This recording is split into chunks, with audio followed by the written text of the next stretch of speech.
So thank you for being here, Sam. I'm sitting across the table from a dear friend of mine, Sam Neel. And Sam, you and I met because we are both realtors at Marketplace Sotheby's International Realty. And we work out of the same office. So there, immediately when you joined our little crew, we sat next to each other, and talk and just share stuff. Mm-hmm. And I got to find out a little bit about your world. And that world is something that I have never had experience with. Mm-hmm. And as comfortable as you are mm-hmm. with sharing, I would like you to share a little bit about that world with us. Yeah. Yes. So it was a complete accident that I ended up where I was, and I've gotten the experiences that I have. So it was about 18 months ago. I had just moved out back to my hometown. I grew up in the rural town of Sultan. So I had just moved back, and I was really hoping for this very peaceful, quiet lifestyle. That's what I had in my mind. I just really felt like I needed to be there. And I was single and freshly dating. It was me and my 3 kids. And how it all started was one night, my oldest daughter, she was at home. She was by herself. She was 13 at this time. And I was out on a date. So I was 10 minutes away. I was at this great whiskey bar, and it was probably 9 o'clock at night, and I get this call from my 13-year-old, and she's like, "Mom, what's up?" And all of a sudden it sounds like she's outside. So I'm thinking, why is my 13-year-old outside right now? It's dark out. This sounds not good. And she said, all of a sudden she just kind of spews this out. "I met this homeless girl. I need you to come home. Can she live with us?" It's like, okay, so first of all, just stop what you're doing, go inside or on the porch, but just go back and don't move. Don't let anyone in the house. I'm on my way home. So I get back 10 minutes later, and I walk through, up to the front door, and here's my daughter and this little girl. She's got black, dark hair and very petite girl, and she's sitting out there. So I introduce myself, and I bring her in, and she wasn't a talker. She didn't say much, and she mentioned to me that, yeah, she was kind of homeless, but she wasn't giving any information. She wasn't forthcoming with anything. She was pretty shut down, and I'm like, "Hey, I don't know you. Right. You seem like a sweet kid. It's late at night, let's feed you." So I got her some food, and she said her boyfriend lived across the street. And so I said, "Okay, there's 2 options here.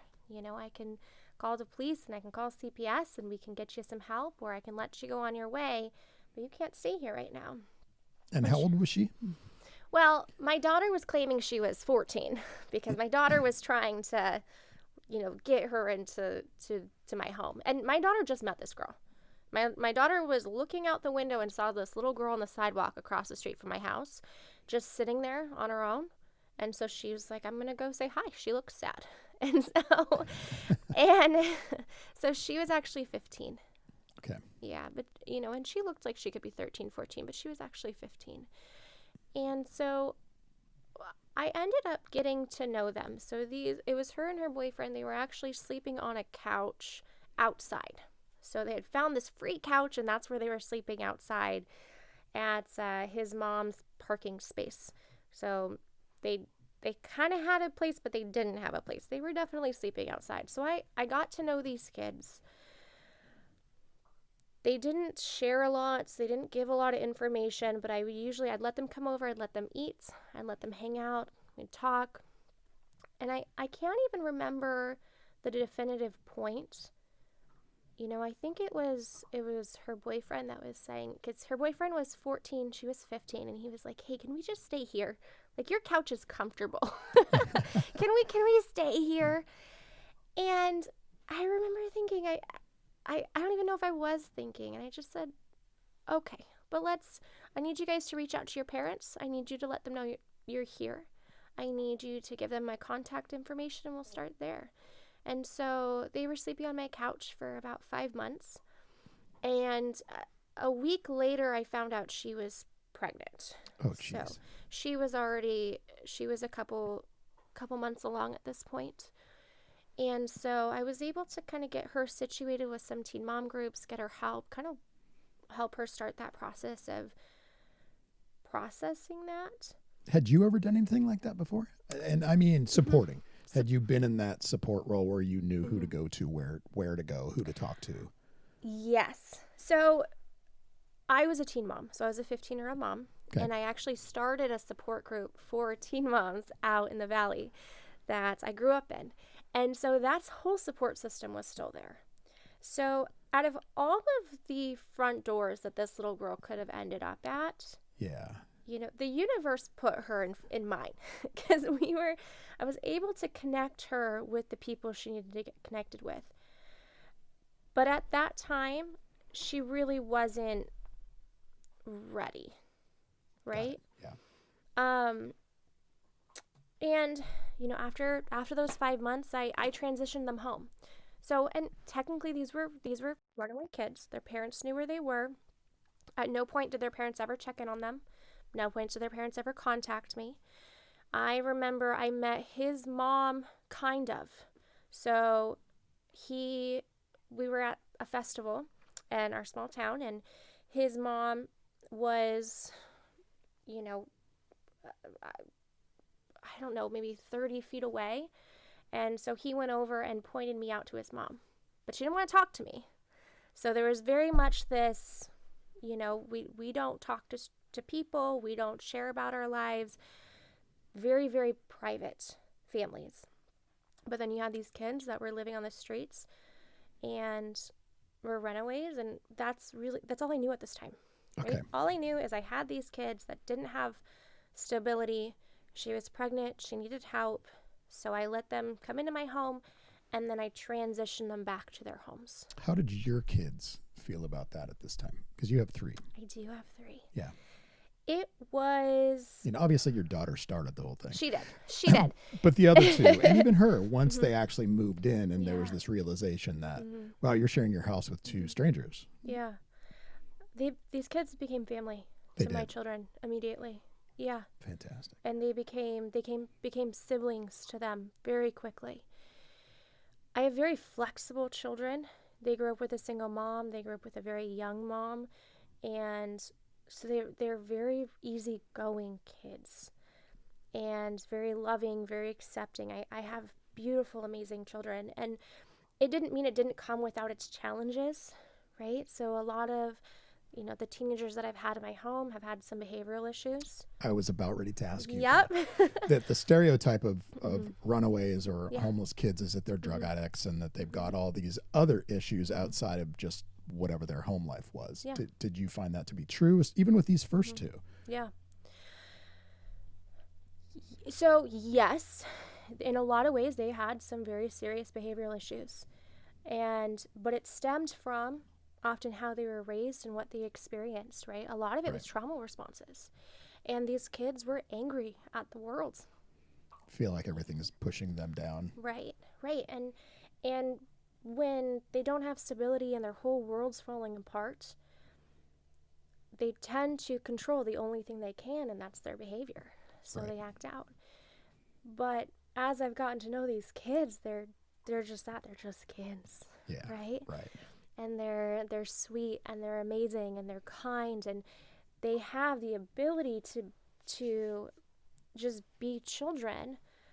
But well, part of that's because you gave them the ability to be children. Is how I see it from the outside. Right. Is that right? Yeah. I mean, because the world took away their childhood in a lot of ways, and I didn't know at this point in the experience, I didn't know what these kids have gone through. Right. I've heard stories a little bit here and there, but it was very on the hush hush. I mean, these kids trusted no one. They talked to no one. And it sounded like I was the first adult that they actually said, hey, we're homeless.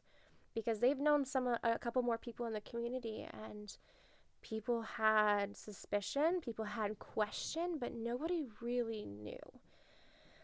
And do you feel that was because you showed them compassion, or why do you think they opened up to you? if you know? think it's because I truly think it's because I didn't immediately get the police and CPS involved, Right. actually. Yeah. And I'm not even saying that was the right thing or the wrong thing. Mm-hmm. You know, if a kid's in trouble, I mean, that's technically what you're supposed to do. But so I think they felt a sense of security in the fact that I was there. I wasn't judging them. I was giving to them and investing in them, but I wasn't trying to get them in trouble, right? Or get their families in trouble, because these kids have grown up with this fear of the state, with the fear of CPS, with fear of the police. I mean, that's what they're taught, right? Is we don't talk about what happens at home. And Got it.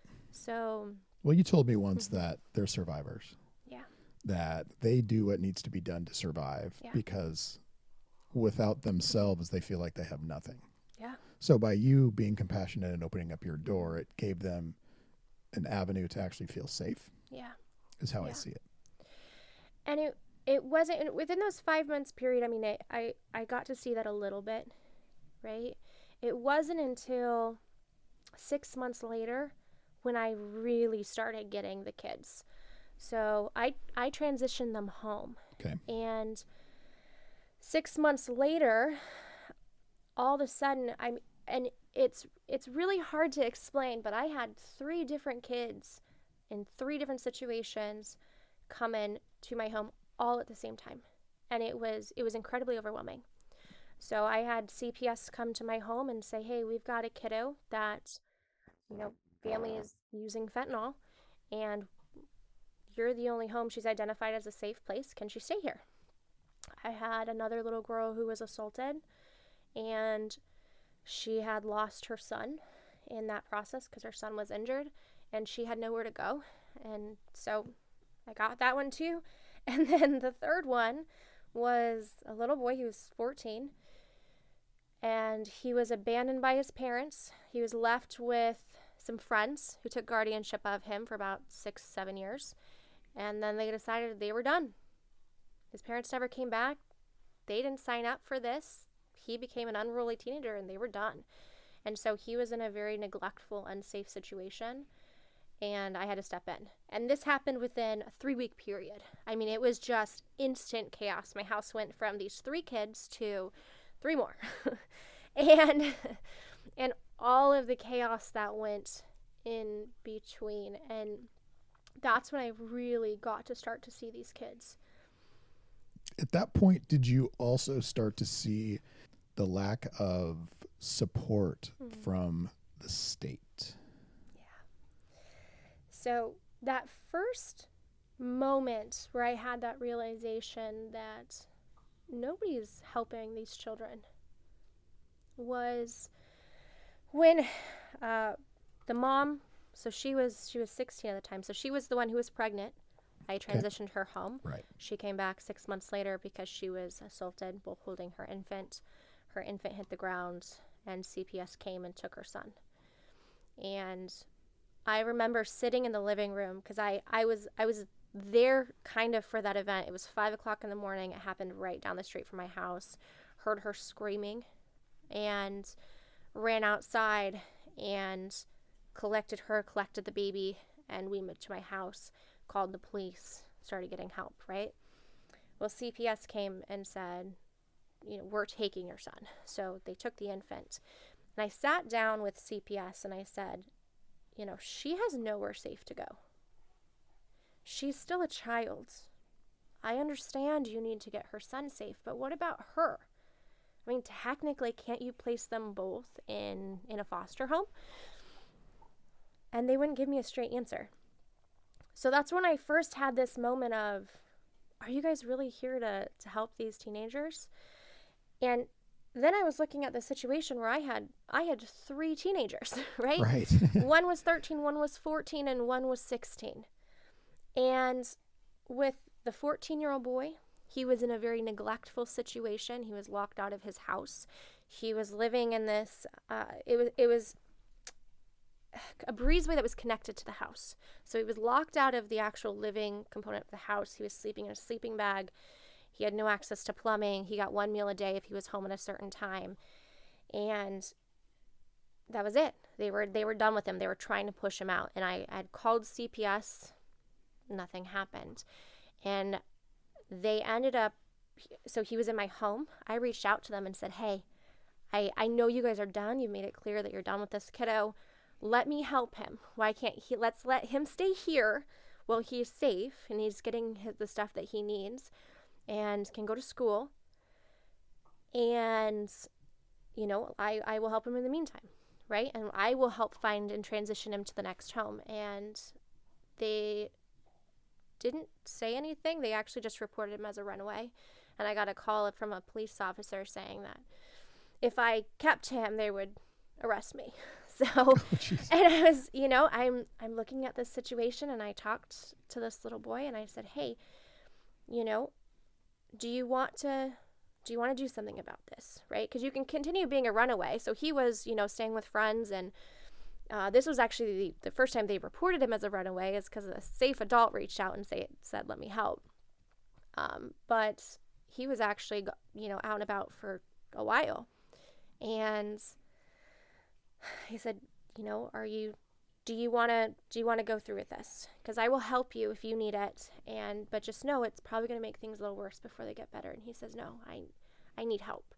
So I took him to the police station, and I sat at the police station, and I said, hey, I've got this reported runaway. He's with me.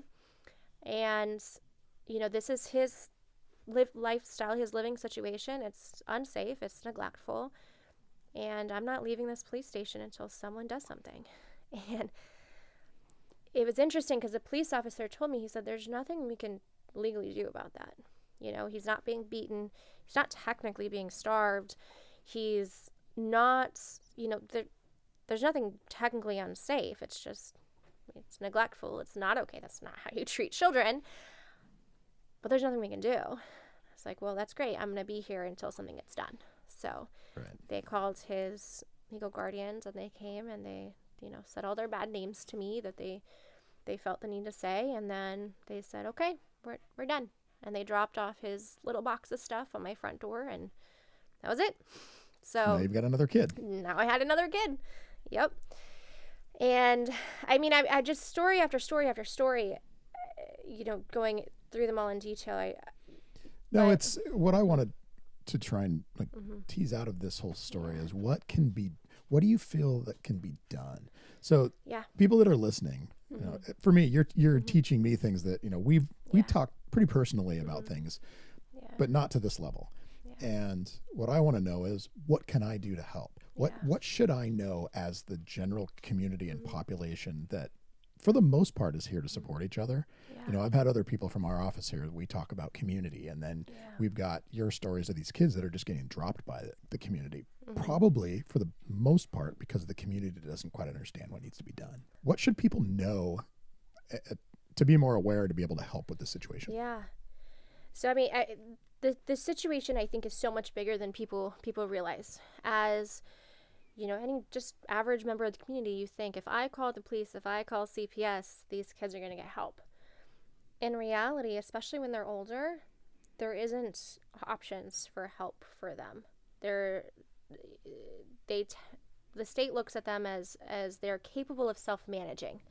They're capable of getting themselves safe. They're capable of going and staying at friends' houses, you know, and so the state doesn't really look at them as like they need help, right? The state doesn't consider a drug addict to be an unfit parent or an alcoholic. Abuse is very, very hard to prove. I mean, there's so many situations where these kids are stuck in unsafe homes, and then they get to the point where they don't want to be unsafe anymore, so they end up on the streets. Well, when you're on the streets, when you're a child, you don't have access to, so shelters are hard to get into. We have a teen shelter right now out in Snohomish County. I called that shelter every day for 30 days, and there was no availability. For 30 days, I tried to get in touch with the shelter, specifically because I had this 14-year-old boy who, I mean, I had a house full of girls. I don't know anything about boys. Oh, yeah. They're very different. I have boy-girl twins. I know they're very different. So the shelter, explain the shelter just a little bit for somebody who doesn't know. What is the difference? What is a shelter for teenagers? So there's a pretty amazing shelter out in Snohomish County that is for homeless teenagers and homeless teens. And it was built about, I think, 15-20 years ago. I just read a book about this specific woman who started this shelter. She's brilliant. And so it's a place where these teens can go get temporary housing. So it's only for a short period. And then they help transition them, like maybe find other family members for them, find resources, get them help. And from my experience, because I've had now 5 kids living in my home, is this shelter is so overworked that there is no more room in these programs. There is no more room in these shelters.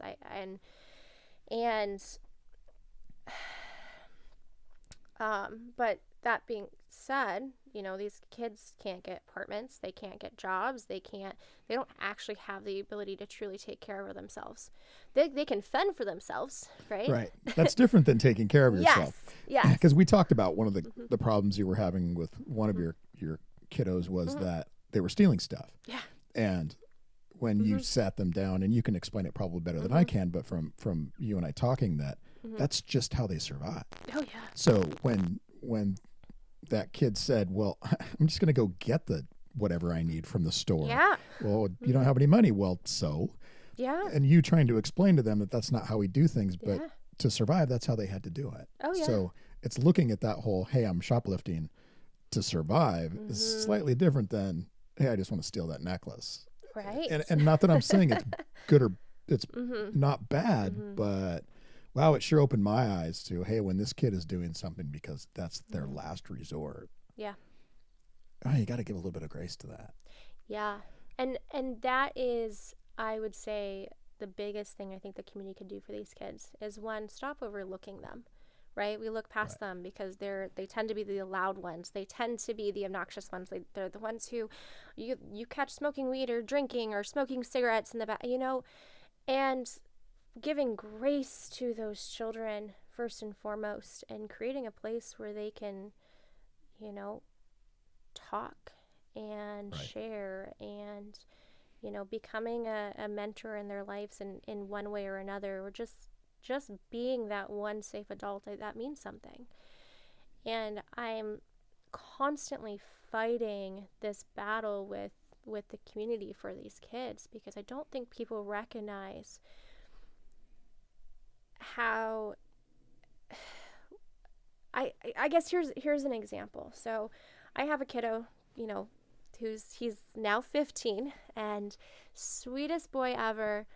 Had him for about a year. When he was 14, I ended up keeping that kiddo, and he's doing amazing. And he does like to stretch his boundaries at school, right? And if he doesn't like you, he is going to not make it easy on you. So he's gotten a situation this week. He got ISS, in school suspension. And what happened was he did the wrong thing. He stole another kid's shoes. And so I got a call from a police officer, and I confronted him about this, and he said, yes, I stole these shoes. So we gave the shoes back, and his consequence from the school was getting in-school suspension for 3 days. I have very mixed feelings about giving consequences for kids, and that consequence is taking him out of class. Right. But that's not the moral of the story. Yeah, right. Big feelings about that, but that's okay. Now, their policy is, now in-school suspension is you spend all day basically in a room, and you sit there. You're pulled out of class. You don't have your phone. You can do some schoolwork, but you can't talk. So you sit there for the 6 hours of school day. So you had 3 days of that. Well, day 2, I get a call from the principal. And she said, our policy is if he puts his head down during this ISS, he has to go home. Will you come pick him up? Wow. And so I had to keep my cool and have a conversation with this. She was very kind, because I gave her 20-minute conversation and where I kind of lectured her. So, and what I told her was, hey, I'm working really hard to keep this kid in school. Really hard, right? Yeah. And him putting his head down during, this moment, even if he's sleeping, You know, I'm working hard to keep him in school. I need you guys to help me. I need you guys to meet me there. I need you guys to give this kid grace. He's lost everything. Not once, but twice. And so there's going to be situations and scenarios where he's going to want to control the only thing he can control, and that's his body, right? That's right. And I am so proud of him because he did the wrong thing, and he owned up to it. Yep. And he is sitting there. This kid could easily have just skipped and just not shown up, but he is showing up, and he's there, and he's sitting through it, and he's handling his consequences, right? Owning up to his mistakes. I'm proud of him for that. So I understand you don't want them sleeping during ISS. However, let's give this kid some grace and focus on what matters. What matters is he's there. That's right. And he's in school. So please stop trying Yeah, to pull him out. Yeah, exactly. Yes. Make him go away. Yes. And her response? She took it very well. I usually get mixed responses. Some people say, well, I'm sorry this kid had a bad life, but this is our expectations. And then they'll never call me again. Right. Yeah. You're that person. I am that person. Yeah. Yes. I am oftentimes the person that people are not sure if they want to make the call to. However, so she's only been a principal for about 2 weeks. She's very new. And so I really commend her for this. But because I encouraged her, I said, hey, what this kid needs more than anything is frankly not to be getting in pissing matches with the school, right? He needs to know you guys are on his team, right? And that he can trust you. And so I love her so much for this because he got kicked out by the ISS teacher and sent to the principal's office for going on his phone. And so she let him sit in the principal's office with her for the remainder of his ISS and use his phone. And awesome. In that meantime, she took off his 14 detentions that he has built up for being late to a class that he's again getting in these kind of tiffs with teachers about. So she's like, you're sitting in this ISS, you're doing a great job. I commend you for being here. We're going to let go of these 14 detentions. And so now this kid is building this relationship with her. Trust with an adult. Yes. And then you really get to start to see just how beautiful their personalities can be and how sweet and how kind they are. Sometimes they just need a break. They do. Yeah. And they've been their whole life they have had these trusted adults not treat them correctly, right? Or they've sought after help and people have looked the other direction. And they need grace and they need a relationship. They need to be able to trust the world again. Right. And it's not gonna look pretty, the relationship with these kids. It's not. It's a little bit messy. They're emotional. They don't necessarily always know how to manage their temperaments. I mean, they've never learned. If you've never been taught something, how do you know? Right. And it's not their fault for not having been taught. Right. And they end up getting the brunt of that because they weren't ever taught correctly. No. Those of us that had good parents are fortunate and don't realize how fortunate we are. Right. I mean, if you grew up with a mom who is an alcoholic and bipolar, right? That mom probably never taught you how to manage your emotions properly. Yeah, that's true. Right? So as a child and as a teenager, you're reacting in the only ways that you know how. And then you're being rejected by the world, and then you get caught in this cycle and you can't figure out how to get out. Right. So I think that as a society and as a community, first and foremost, we can give these kids grace and start focusing on the important thing, and that's the relationship with them, understanding they're still kids. How can somebody who's not ever going to have a personal connection with these kids help? Mm-hmm. What organizations can somebody support that it's going to the kids? Are there organizations like that? I just want you to know personally, and this is that 3 different people from our lives have sat right where you're sitting in the last short period of time. All 3 of those people, when your name got brought up, because I have been bragging about having you come in, all 3 of them, this happened this morning, said that if they won the lotto, you were going to get everything you needed to help these kids. And I'm not exaggerating that. But all 3 of them. And 2 hours ago, one of the women who was sitting right here said, oh yeah, if I won the lottery, well, Sam would be getting support. So what you're doing isn't being unnoticed. Yeah. So again, I'm bringing back my question. What can somebody who maybe has the means but not the connection with these kids, what can they do to help you help these kids or help these kids on their own? Can I share something with you? Please. Okay. So last week we had a pretty big event happen. One of those kids has passed, and it was one of the kids that I couldn't continue to help anymore.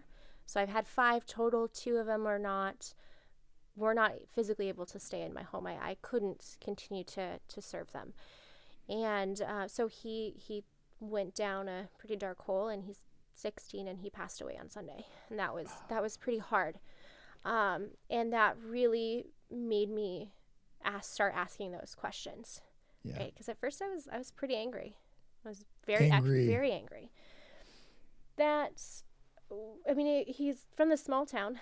Actually, the whole town is putting a memorial on for him on Saturday, and this entire town knew about this kid. They knew this kid. They loved this kid. I mean, he's such a beautiful child. So joyful, so smart. I mean, I told him all the time, you would make a fantastic business owner, an amazing entrepreneur. If he got his feet under himself, he could have done some great things. And so this whole town knew of this kid, and he didn't get the help that he needed. What the community tends to do is we tend to say, well, it's not really my problem, right? Yeah. So they call CPS, they call the cops. And I mean, before one of my kiddos was a runaway, she ran away at 13. From 11 to 13, there was 22 CPS intakes because she was talking about the abuse. She was asking for help, and it never came. So she ran away at 13, and she was on the streets from 13 to 15, and that's when she ended up pregnant and in my home. And so this constant, like, it's somebody else's problem, or maybe even just providing resources, to be honest, it's not enough. And because they've got some very big things broken on the inside, they need more than clothes or food. They need help. They need love. They need family. They need counseling. They need somebody to show them this is what healthy is, right? And so I sat down with this other woman in the community, because we had constantly been asking for help from this community for these kids. I mean, I had so many children end up in my home, and the state knew it, and CPS knew it. I had professionals in and out of my home every other week, and yet nobody was helping. They were just watching, right? Yeah. And so we decided we're actually going to start a program in a shelter out here, another one. So that's going to be our 1-year project. And that's going to be, I mean, after this passing, it really made us look at, if no one else is going to do it, well, then I guess we just need to do it. And we're just going to take what I've done on a small scale and do it on a big scale. Right. So how do people get involved in that? Because I want people to know. I want everybody to know that every community, I would guess, every community has this. Not this specific problem, because you're in a rural community. You live northeast of Seattle, about 35 or 40 miles, but communities have the same situation. Yes. So for you, for people to be able to help, and this project that you're talking about, which I didn't know, you just shared this with me. Where does it start? How does somebody get involved? How do people help, for one, you right now, because I'm asking that, but 2, in their own community? So I'm going to talk about my own community first, and we'll circle back to me. So I think that there's 2 things. I think is going to where the kids are, right? And helping in some way, whether it's financially, whether it's resources. To be honest, I think these kids need your presence more than anything else, right? Especially, they need to see healthy. They need to see family. They need to know what a man is. They need to know what a mom is, a woman is. They need to be able to see what life could be if they make the right choices. Why should we make these right choices? I had a couple of kids that said, Sam, you're the first person I've ever met that has never had food stamps, right?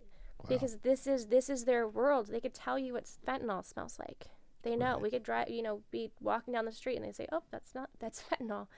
Like, they don't know what healthy is. So honestly, more than monetary resources, they need presence, right? And that's going to be finding the local shelters. That's going to be finding the any kind of mentorship program. There's Friends of Youth, I know, out in Duval, and Boys and Girls Clubs, anywhere where these kids are going to congregate, just to be a part of and give your time means everything. Yeah. And, in reality, how I ended up with these kids was through my daughter. Right. So, is she still as supportive as she was in the beginning, now knowing everything that's happened over the last couple of years? We talk about it a lot because it's a big deal, Yeah, right? Because right. now she's It's got an all emotional of these siblings. thing. Yeah. Right, right. And so I remind her all the time, honey, you're the reason this happened. Yeah. You know? Does she understand that? Because how old is? Yes. So she is 14. Okay, that's what I thought. She's 14. Yeah. That's a lot. It is. It is. Because you're not old by any means. You're still super young 30. yourself. So I know. Yeah. Just a baby. Baby with lots of babies. Yeah, right, yes. right. We joke that I collect children, right? Normal people collect, God knows what people collect, right? But I just collect kids. So. Yeah, well, it's a good thing for those kids. Yeah, so. yeah. Well, I love your openness and being able to share. Yeah. Having gone through something that was traumatic in my own world, it was next week will be my 33rd anniversary of my motorcycle crash. So I had something that was as traumatic as it can get, for a 22-year-old kid to lose everything as far as I knew. Yeah. But what I still had was the support group around me that helped me overcome that. Yes. And these kids, and mine was very physical in the beginning, being paralyzed, and then emotional just on top of that. Yeah. But I had a support group around me that helped lift me up when I fell down, and I was a super positive person. So luckily that helped. But what I'm seeing with the kids that you're talking about is that they don't have that emotional support that helps hold them up. So when they fall farther. Right. Yep. And now that's what they need. They need people. They need people to care. People to care and not push them off because they're inconvenient or overwhelming or truly inconvenience. Yeah. And they just need people to care. And so bringing them into your world, right? Yeah.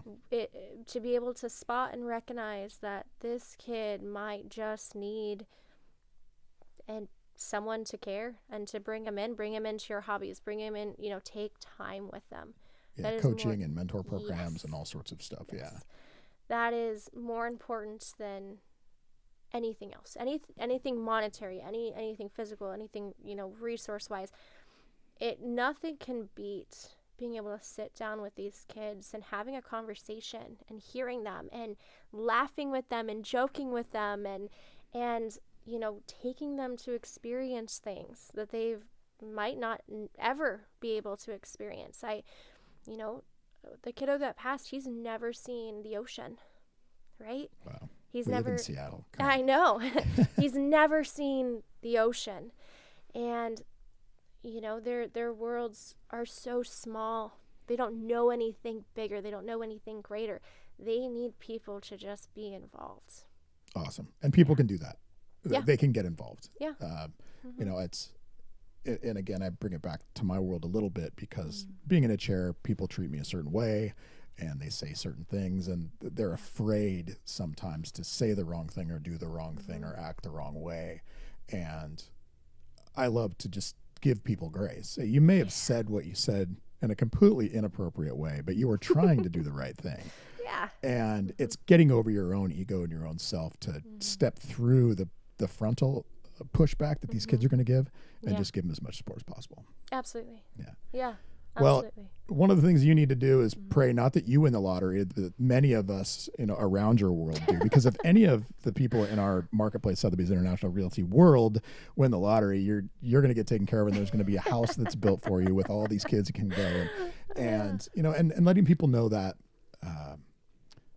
that the support can be had. that if they step up and ask, what can I do to help, that there's people like you that can say, here's what you can do to help. Yeah. You know, and that's what I want people to do, is kind of get over their own fear of helping and figure out what to do. Yeah. And you don't need to house half the neighborhood. I Right. mean, that's not going to be everyone's call. It's not for everyone, but there's small things. And I don't think people recognize just how important their presence in these kids' lives are, right? Mentorship is huge. Yeah, it's everything.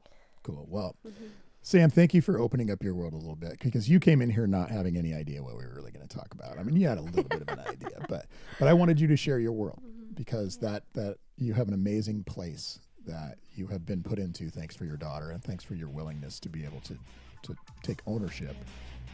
And you're making a difference in the world. And I absolutely love that. Thank you. Yeah, you bet. So what I want us to do this again. And then you're going to give me progress reports on how the project that you're working on to build shelters, up in your neck of the woods goes on. Yeah. And we're just going to continue to share that. And then when you get to the point where people can actually start supporting it, and there's a name and an actual plan in place, then you need to tell me, because we'll share it with the world. I will. Awesome. Absolutely. All right. Love you so Thank much. you, Barry. Yeah, you Love bet. you too. All right. Thanks.